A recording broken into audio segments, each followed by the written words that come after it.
ഒരു 30 വയസ്സ് കഴിയുമ്പോൾ തന്നെ നമ്മൾ ഒന്ന് വീഴുമ്പോൾ ബോഡി ബാലൻസ് ചെയ്യാൻ വേണ്ടി കൈ കുത്തുമ്പോൾ കൈയിൻ്റെ കുഴ പെട്ടെന്ന് പൊട്ടുക, അല്ലെങ്കിൽ തന്നെ പെട്ടെന്ന് കാലുകളും അല്ലെങ്കിൽ കൈകളിലൊക്കെ എല്ലുകൾ പൊട്ടുന്ന ഒരു കണ്ടീഷൻ നമ്മുടെ ഇടയിൽ ഇന്ന് കാണാറുണ്ട്.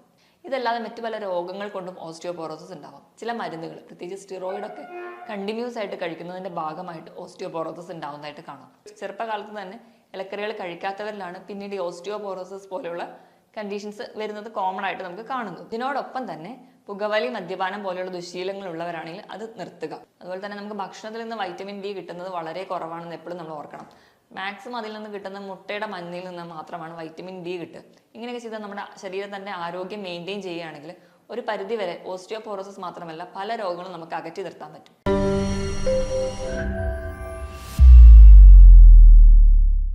ഹായ്, ഞാൻ ഡോക്ടർ പ്രിയ, Q1P ഹെൽത്ത് കെയറിലെ ഹോമിയോപ്പതിക് ഫിസിഷ്യനാണ്.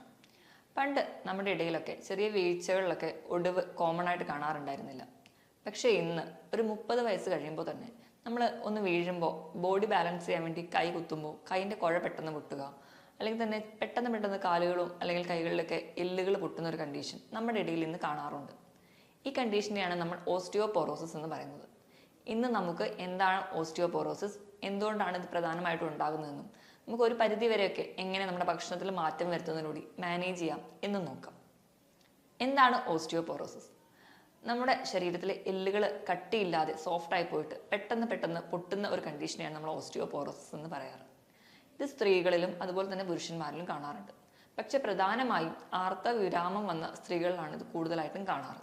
നമുക്കറിയാം, നമ്മുടെ എല്ലുകളാണ് നമ്മുടെ ശരീരത്തിന് മൊത്തം ഒരു ശരീരഘടന നൽകുന്നത്, അല്ലെങ്കിൽ നമ്മുടെ ശരീരത്തിന് ഓരോ പ്രവർത്തനങ്ങൾക്കും സഹായിക്കുന്നത് നമ്മുടെ ശരീരത്തിലെ എല്ലുകളാണ്. അതിനോടൊപ്പം നിൽക്കുന്ന പേശികളും അതുപോലെ ടെൻഡനുകളും ലിഗമെന്റ്സ് ഒക്കെയാണ് നമുക്ക് ചലിക്കാനുള്ള സഹായങ്ങളൊക്കെ ചെയ്യുന്നത്.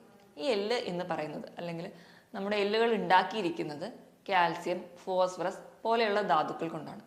നമ്മൾ കഴിക്കുന്ന ഭക്ഷണത്തിൽ നിന്ന് നമ്മുടെ ശരീരത്തിന് ആവശ്യമുള്ള കാൽസ്യവും ഫോസ്ഫറസും ഒക്കെ നമ്മുടെ ആമാശയത്തിൽ വെച്ചിട്ട് അബ്സോർബ് ചെയ്യും. ഇങ്ങനെ അബ്സോർബ് ചെയ്യുന്നത് നമ്മുടെ ശരീരത്തിലെ പല പ്രവർത്തനങ്ങൾക്കും ആവശ്യമുണ്ട്. അത് നമ്മുടെ രക്തത്തിൽ ഓടിച്ചെന്ന് നമ്മുടെ ശരീരത്തിലെ പല പ്രവർത്തനങ്ങളും നടക്കാൻ വേണ്ടി സഹായിക്കും. ഇങ്ങനെ പ്രവർത്തനങ്ങൾക്കൊക്കെ വേണ്ടി ഉപയോഗിച്ച് കഴിഞ്ഞതിന് ബാക്കി മിച്ചമുള്ളത് നമ്മുടെ എല്ലുകളിൽ വന്ന് അടിയും. ഇങ്ങനെ കാൽസ്യവും ഫോസ്ഫറസും ഒക്കെ നമ്മുടെ എല്ലുകളിൽ അടിയുന്നത് കൊണ്ടാണ് നമ്മുടെ എല്ലുകൾക്ക് വേണ്ട ബലം കിട്ടുന്നത്. പ്രധാനമായും നമ്മൾ പറയാറുണ്ട്, നമ്മളെ കുട്ടിക്കാലത്ത് കഴിക്കുന്ന ഭക്ഷണമാണ് നമുക്ക് ആരോഗ്യം നൽകുന്നത്. അത് വളരെ ശരിയാണ്. നമ്മളൊരു 30 വയസ്സ് വരെയാണ് നമ്മുടെ എല്ലുകൾ വളരുന്ന സമയം. നമ്മൾ ആ ഒരു 30 വയസ്സ് വരെയുള്ള പ്രായത്തിൽ നമ്മൾ കഴിക്കുന്ന ഭക്ഷണത്തിൽ നിന്നാണ് നമുക്ക് എല്ലിൻ്റെ ശക്തിക്ക് ആവശ്യമായിട്ടുള്ള ധാതുക്കളൊക്കെ കിട്ടുന്നത്. ഒരു 30 വയസ്സ് കഴിയുമ്പോൾ തന്നെ നമ്മുടെ ആ ഒരു ഭക്ഷണ രീതി നല്ലതല്ലെങ്കിൽ അപ്പോൾ തൊട്ട് തന്നെ എല്ലുകൾ പെട്ടെന്ന് പൊടിയുന്നതാണ്. ചിലപ്പോൾ നമ്മൾ വീഴുമ്പോൾ നമ്മുടെ കൈ കുത്തി ഒന്ന് വീണ് കഴിഞ്ഞാൽ പെട്ടെന്ന് നമ്മുടെ കൈയിൻ്റെ കുഴ പൊട്ടുന്നത് കാണാം. അല്ലെങ്കിൽ ചിലപ്പോൾ നടുവിന് ഭയങ്കര വേദന, ചിലപ്പോൾ നട്ടെല്ല് പെട്ടെന്ന് ഡിസ്ക് പുറത്തേക്ക് തള്ളി വരിക. ഇങ്ങനെ പല രീതിയിലായിട്ട് ഈ ഒരു ലക്ഷണങ്ങൾ കാണിക്കാറുണ്ട്. അപ്പം നമ്മൾ ഈ ഒരു കണ്ടീഷനെ, ഈ ഒരു ഗ്രൂപ്പ് ഓഫ് സിംറ്റംസിനെയാണ് നമ്മൾ ഓസ്റ്റിയോപോറോസിസ് എന്ന് പറയാറ്. ഞാൻ ആദ്യം പറഞ്ഞ പോലെ തന്നെ 30 വയസ്സ് വരെ നമ്മൾ കഴിക്കുന്ന ഭക്ഷണത്തിൽ നിന്നാണ് നമ്മുടെ എല്ലുകൾക്ക് ശക്തി കിട്ടുക. അത് കഴിഞ്ഞ് നമ്മുടെ ഭക്ഷണത്തിൽ നിന്നൊന്നും ആവശ്യത്തിന് കാൽസ്യവും ഫോസ്ഫറസും നമ്മുടെ ശരീരത്തിന് കിട്ടുന്നില്ലെങ്കിൽ നമ്മുടെ ശരീരം അവർക്ക് വേണ്ട കാൽസ്യം എല്ലിൽ നിന്ന് വലിച്ചെടുക്കാൻ തുടങ്ങും. ഇങ്ങനെ എല്ലിൽ നിന്നും ആവശ്യത്തിനുള്ള കാൽസ്യം നമ്മുടെ ശരീരത്തിലെ രക്തത്തിലേക്ക് വലിച്ചെടുക്കപ്പെടുമ്പോൾ നമ്മുടെ എല്ലുകൾ കട്ടി കുറഞ്ഞ് കുറച്ച് സോഫ്റ്റ് ഉണ്ടാവും. അപ്പോൾ കട്ടി ഉള്ളത് കൊണ്ടാണ് എല്ലുകൾ ഇത്രയും കാലം പൊട്ടാതിരുന്നത്. നമ്മുടെ എല്ല് സോഫ്റ്റൻ ആവുന്ന സമയം, അല്ലെങ്കിൽ കട്ടി കുറയുന്ന സമയമാകുമ്പോഴത്തേക്കും എല്ലുകൾ പെട്ടെന്ന് പൊട്ടാൻ കാരണം. ഇതാണ് ഓസ്റ്റിയോപോറോസിസ് ഉണ്ടാവാനുള്ള ഒരു കാരണം. നമുക്ക് എല്ലുകൾ പൊട്ടിക്കഴിയുമ്പോൾ, അല്ലെങ്കിൽ നമ്മൾ വീഴുമ്പോൾ എല്ലുകൾ സ്ഥിരമായിട്ട് ഇങ്ങനെ ഒരു പൊട്ടൽ കാണിക്കുമ്പോൾ മാത്രമേ നമ്മൾ ഓസ്റ്റിയോപോറോസിസ് എന്നൊരു കണ്ടീഷൻ നമുക്ക് ഉണ്ടെന്ന് തിരിച്ചറിയുള്ളൂ. അപ്പം ഇത് വരാതിരിക്കാൻ നമ്മുടെ ചെറുപ്പത്തിലെ നമ്മുടെ ഭക്ഷണ രീതി നല്ല രീതിയിൽ ചിട്ടപ്പെടുത്തുകയാണെങ്കിൽ ഒരു പരിധി വരെയൊക്കെ നമുക്ക് ഓസ്റ്റിയോപോറോസിസ് തടയാൻ പറ്റും. ഇനി എന്തൊക്കെ കാരണങ്ങൾ കൊണ്ടാണ് ഓസ്റ്റിയോപോറോസിസ് ഉണ്ടാകുന്നതെന്ന് നോക്കാം. ഏറ്റവും പ്രധാനപ്പെട്ട കാരണം അമിതവണ്ണമാണ്. അമിതവണ്ണമുള്ളപ്പോൾ നമുക്കറിയാം, നമ്മുടെ എല്ലുകൾക്കൊന്നും വേണ്ട രീതിയിൽ നമ്മുടെ ശരീരത്തിൻ്റെ ഭാരം താങ്ങാൻ പറ്റാതെ വരും. അങ്ങനെ വരുമ്പോൾ എല്ലിന് ഒരു ബലക്കുറവ് വരാം. അതുവഴി നമുക്ക് ഓസ്റ്റിയോപോറോസിസ് വരാം. ഇത് കൂടാതെ പ്രായമാകുമ്പോൾ ഞാൻ നേരത്തെ പറഞ്ഞതുപോലെ ഭക്ഷണ രീതിയിൽ വേണ്ടത്ര കാൽസ്യം ഒന്നും ഇല്ലെങ്കിലും ഓസ്റ്റിയോപോറോസിസ് വരാം. ഇതല്ലാതെ മറ്റു പല രോഗങ്ങൾ കൊണ്ടും ഓസ്റ്റിയോപോറോസിസ് ഉണ്ടാവാം. ഹൈപ്പോതൈറോയിഡിസം, തൈറോയ്ഡ് ഗ്രന്ഥിക്ക് എന്തെങ്കിലും രോഗങ്ങൾ ബാധിച്ചാൽ അതുമൂലം ഓസ്റ്റിയോപോറോസിസ് ഉണ്ടാവും. ചില മരുന്നുകൾ, പ്രത്യേകിച്ച് സ്റ്റിറോയിഡൊക്കെ കണ്ടിന്യൂസ് ആയിട്ട് കഴിക്കുന്നതിൻ്റെ ഭാഗമായിട്ട് ഓസ്റ്റിയോപോറോസിസ് ഉണ്ടാവുന്നതായിട്ട് കാണാം. അതുപോലെ തന്നെ നമ്മൾ പുകവലി, മദ്യപാനം പോലെയുള്ള ദുശീലങ്ങളുള്ളവരാണെങ്കിൽ അത് ഈ ഓസ്റ്റിയോപോറോസിസ് കണ്ടീഷന് ഒരു കാരണമാകാറുണ്ട്. പുകവലി നമുക്കറിയാം, നമുക്ക് ശരീരത്തിന് യാതൊരുവിധ ഗുണങ്ങളും ചെയ്യില്ല.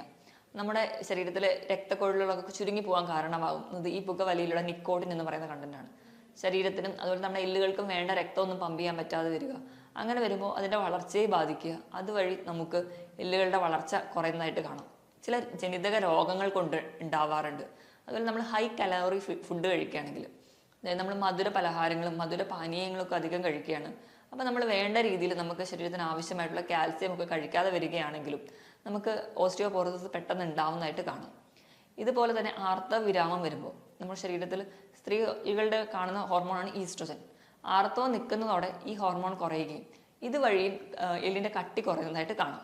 ഇതിനെല്ലാം പുറമെ ഏറ്റവും പ്രധാനപ്പെട്ട ഒരു കാരണമാണ് നമ്മൾ ആവശ്യത്തിന് വെയിൽ കൊള്ളുന്നില്ല.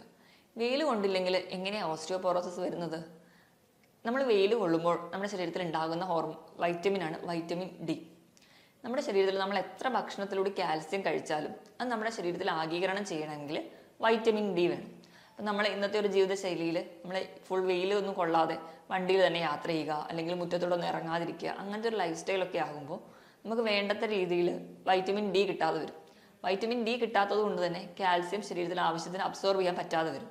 അതുവഴിയും നമുക്ക് ഓസ്റ്റിയോപോറോസിസ് ഉണ്ടാവാം. അതുപോലെ തന്നെ വ്യായാമക്കുറവ്. നമ്മൾ ഒരു അവയവങ്ങൾ ഉപയോഗിക്കുമ്പോൾ മാത്രമേ അതിൻ്റെ പ്രവർത്തനം കുറച്ചും കൂടി മെച്ചപ്പെടുള്ളൂ. നമ്മൾ നല്ലോണം ഭക്ഷണം കഴിക്കുന്നുണ്ട്, ബോഡി വെയിറ്റ് ഒക്കെ ആവശ്യത്തിനുണ്ട്, പ്രത്യേകിച്ച് വ്യായാമം ഒന്നും ഇല്ലെങ്കിൽ നമ്മുടെ ശരീരത്തിന് പ്രത്യേകിച്ച് ഒരു എക്സസൈസ് കൊടുക്കാതിരുന്നു കഴിഞ്ഞാലും അതിന് വേണ്ടത്ര ബലം കിട്ടാതെ വരും. അതുവഴി നമുക്ക് ഓസ്റ്റിയോപോറോസിസ് പോലെയുള്ള കണ്ടീഷൻസ് ഉണ്ടാവാറുണ്ട്. നമ്മുടെ ശരീരത്തിൽ ഒരു ദിവസം വേണ്ട കാൽസ്യത്തിൻ്റെ അളവ് എന്ന് പറഞ്ഞാൽ 1 ഗ്രാമാണ്. 1 ഗ്രാം എന്ന് പറഞ്ഞാൽ ഏകദേശം 1000 മില്ലിഗ്രാം മുതൽ ഒരു 1200 മില്ലിഗ്രാം വരെ കാൽസ്യമാണ് നമുക്ക് ഒരു ദിവസം വേണ്ടത്. ഇനി നമുക്ക് ഓസ്റ്റിയോപോറോസിസ് ഉണ്ടാകുന്നതിൻ്റെ ലക്ഷണങ്ങൾ എന്തൊക്കെയാണെന്ന് നോക്കാം.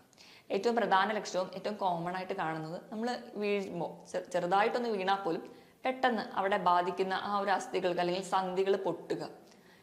ഞാൻ നേരത്തെ പറഞ്ഞതുപോലെ കൈ കുത്തി വീണാൽ പെട്ടെന്ന് കൈൻ്റെ കുഴ പൊട്ടുക. ചിലപ്പോൾ കുറച്ച് പ്രായമായവരൊക്കെ ആണെങ്കിൽ ബാത്റൂമിലൊക്കെ തെന്നി വീണ് കഴിഞ്ഞാൽ പെട്ടെന്ന് കാലിന് ഒടിവ് വരിക, എല്ലുകൾ പൊട്ടുന്ന ഒരു കണ്ടീഷനായിട്ടാണ് കൂടുതലും കാണിക്കുക. ഇത് കൂടാതെ തന്നെ നമുക്ക് ചെറിയ തോതിൽ നമ്മുടെ ഹൈറ്റിന് കുറവ് വരുന്ന പോലെ കാണും. അതിന് പ്രധാന കാരണം എന്ന് പറഞ്ഞു കഴിഞ്ഞാൽ നമുക്കറിയാം, നമ്മുടെ കശേരുകളുടെ ഇടയിൽ ഡിസ്ക് എന്ന് പറയുന്ന ഒരു അവയവമുണ്ട്. അതായത് ഇവയാണ് ഷോക്ക് അബ്സോർബറായിട്ട് നമ്മളെ സഹായിക്കുന്നത്. ഇപ്പം നമ്മൾ വണ്ടിയിലോ അല്ലെങ്കിൽ പ്രത്യേകിച്ച് ഓട്ടോയിലൊക്കെ യാത്ര ചെയ്യുമ്പോൾ പെട്ടെന്ന് ഗട്ടറിൽ വീഴുമ്പോൾ ചിലർ പറയാറുണ്ട്, അയ്യോ കഠിനമായ നടുവേദന വന്നു. ഈ ഒരു സമയത്ത് നമ്മുടെ കശേരുകളുടെ ഇടയിലുള്ള ഡിസ്കുകൾ പുറത്തേക്ക് വരുന്നതാണ്. ഇങ്ങനെ ഓസ്റ്റിയോപോറോസിസ് പോലെയുള്ള കണ്ടീഷനുള്ളവർക്ക് ഈ ഡിസ്ക് ബൾജ് കൂടുതലായിട്ട് കാണും. ഇതിൻ്റെ ഭാഗമായിട്ട് അവർ ഹൈറ്റിൽ നേരിയ വ്യത്യാസം കാണാറുണ്ട്. അതുപോലെ തന്നെ നമ്മുടെ നെഞ്ചിൻ്റെ ഭാഗത്ത് ലെങ്സിൻ്റെ ഭാഗത്തുള്ള അസ്ഥികൾക്കും അതുപോലെ തന്നെ മസിൽസിനൊക്കെ വേദന വരിക, അല്ലെങ്കിൽ ആ ഒരു ഭാഗത്ത് കൂനലായിട്ട് പ്രസൻറ്റ് ചെയ്യുക. ഇങ്ങനെ നമ്മുടെ കൈകാലുകൾക്ക് വേദന, അല്ലെങ്കിൽ കുറച്ച് നടക്കുമ്പോഴേക്കും ഒരു ബലക്കുറവ്, ഇപ്പം എന്തെങ്കിലും ഒരു വസ്തുക്കളൊക്കെ എടുക്കണമെങ്കിൽ നമ്മുടെ കൈക്കൊരു ശക്തി ഇല്ലാത്ത പോലെ തോന്നുക, പെട്ടെന്നുണ്ടാകുന്ന മുട്ടുവേദന, നടുവേദന പോലെയുള്ള സന്ധി വേദനകൾ, ഇതൊക്കെ ഓസ്റ്റിയോപോറോസിസിൻ്റെ ഒരു ലക്ഷണമാണ്. ഇതോടൊപ്പം തന്നെ നമുക്ക് ശരീരത്തിന് ആസകലം വേദന വരിക, രാവിലെ എണീക്കുമ്പോൾ തന്നെ കഠിനമായ ക്ഷീണം, ജോലിയൊന്നും ചെയ്യാൻ തോന്നാത്തൊരവസ്ഥ, എല്ലുകൾക്ക് വേദന, അതുപോലെ നമ്മുടെ സന്ധികളുടെ വേദന മാറി മാറി വരുന്നത് കാണാം. ചിലപ്പോൾ കൈകൾക്കായിരിക്കും വേദന, കൈൻ്റെ വിരലുകൾക്കായിരിക്കും വരിക, ചിലപ്പോൾ അത് കാലിലെ സന്ധിയിലേക്ക് വരാം. ഇങ്ങനെ വേദന വിട്ടുമാറാത്തൊരവസ്ഥ, ഇതൊക്കെ ഓസ്റ്റിയോപോറോസിസിന്റെ ഭാഗമായിട്ട് ഇന്ന് പലരിലും കാണുന്ന ലക്ഷണങ്ങൾ മാത്രമാണ്. ഇനി നമുക്ക് ഇങ്ങനെ ഓസ്റ്റിയോപോറോസിസ് പോലെയുള്ള കണ്ടീഷൻ നമുക്ക് ഉണ്ടെങ്കിൽ നമുക്കത് എങ്ങനെ തിരിച്ചറിയാം, അതിന് നമ്മൾ എന്തൊക്കെ ടെസ്റ്റുകളാണ് ചെയ്യുന്നതെന്ന് നോക്കാം. ഏറ്റവും പ്രധാനമായിട്ട് ഇപ്പം ഇങ്ങനെ ഒരു കേസൊക്കെ തോന്നുകയാണെങ്കിൽ നമ്മൾ കാൽസ്യത്തിൻ്റെ ലെവൽ രക്തത്തിൽ നോക്കും. അതിനോടൊപ്പം തന്നെ നമ്മൾ വൈറ്റമിൻ ഡി രക്തത്തിൽ എത്ര ഉണ്ട് എന്ന് നോക്കും. ഇത് രണ്ടും ലെവൽ നോർമൽ ആണെങ്കിൽ അതൊരിക്കലും ഓസ്റ്റിയോപോറോസിസ് ആയിരിക്കില്ല. പക്ഷേ ഇത് കുറവാണെങ്കിലാണ് നമ്മൾ ഓസ്റ്റിയോപോറോസിസ് പോലെയുള്ള കണ്ടീഷൻസ് നോക്കാറ്. ഇതിനോടൊപ്പം തന്നെ ഇപ്പം ഡിസ്കിനൊക്കെ കംപ്ലൈൻറ്റ് ഉണ്ടോ എന്ന് അറിയാൻ വേണ്ടിയിട്ട് എക്സ്റേ എടുത്ത് നോക്കാറുണ്ട്. ഇതിനെല്ലാം പുറമെ നമ്മൾ ഒരു കൺഫേം ചെയ്യാൻ വേണ്ടിയിട്ട് ചെയ്യുന്നത് ഡെക്സാ സ്കാനാണ്. അതായത് ബോൺ മിനറൽ ഡെൻസിറ്റി നോക്കാനാണ്. ഇപ്പോൾ നമ്മൾ പെട്ടെന്ന് വീഴുമ്പോഴൊക്കെ പെട്ടെന്ന് ഒടിവുണ്ടാവുക, ഇങ്ങനത്തെയുള്ള കണ്ടീഷൻസ് ഒക്കെ ഉള്ളവരെ നമ്മൾ തീർച്ചയായിട്ടും ഡെക്സാ സ്കാനും ഇടാറുണ്ട്.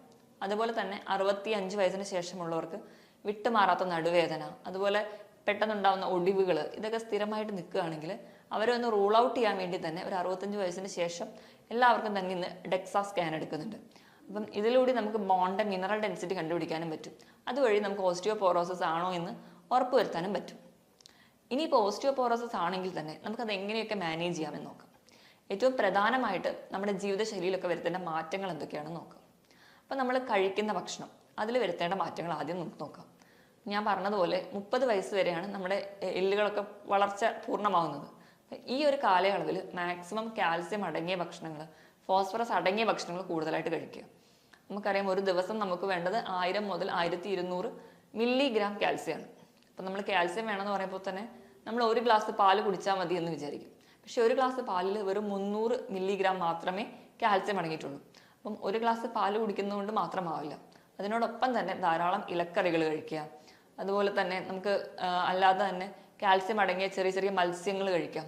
കക്ക, ഞണ്ട്, കൊഞ്ച് തുടങ്ങിയ കടൽ മത്സ്യങ്ങൾ കഴിക്കാം. ഇതിലൊക്കെ ധാരാളം കാൽസ്യം അടങ്ങിയിട്ടുണ്ട്. അതുപോലെ മുട്ട കഴിക്കാം.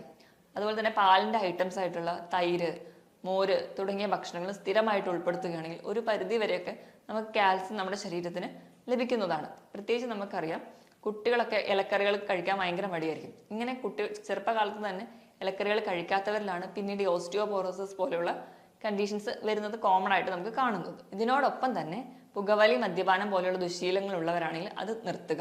അതോടൊപ്പം തന്നെ വൈറ്റമിൻ ഡി കിട്ടാൻ വേണ്ടിയിട്ട് ദിവസവും ഒരു 10 മിനിറ്റെങ്കിലും രാവിലെ 10 മണി മുതൽ ഉച്ചയ്ക്ക് 1 മണി വരെയുള്ള സൂര്യപ്രകാശം കൊള്ളാൻ വേണ്ടി ശ്രദ്ധിക്കുക. അപ്പം നമുക്ക് ഡയറക്റ്റ് ആയിട്ട് ഫേസിൽ വീഴാത്ത രീതിയിൽ നമ്മുടെ സ്കിന്നിലോ നമ്മുടെ കയ്യിലോ കാലിലോ ഒക്കെ വെയിൽ കൊള്ളാൻ വേണ്ടി ശ്രദ്ധിക്കുക. ഇപ്പം തീരെ സമയമില്ലെങ്കിൽ അറ്റ്ലീസ്റ്റ് നമ്മുടെ വീട്ടിലേക്ക് ബാൽക്കണിയിൽ നിന്നിട്ടെങ്കിലും സ്ഥിരമായിട്ട് ഇളം വെയിൽ കൊള്ളുന്നത് നമുക്ക് നല്ലതാണ്. ഇങ്ങനെ വൈറ്റമിൻ ഡി ഉണ്ടെങ്കിൽ മാത്രമേ നമുക്ക് ശരീരത്തിൽ നിന്ന് കാൽസ്യം അബ്സോർബ് ചെയ്യാൻ പറ്റുള്ളൂ.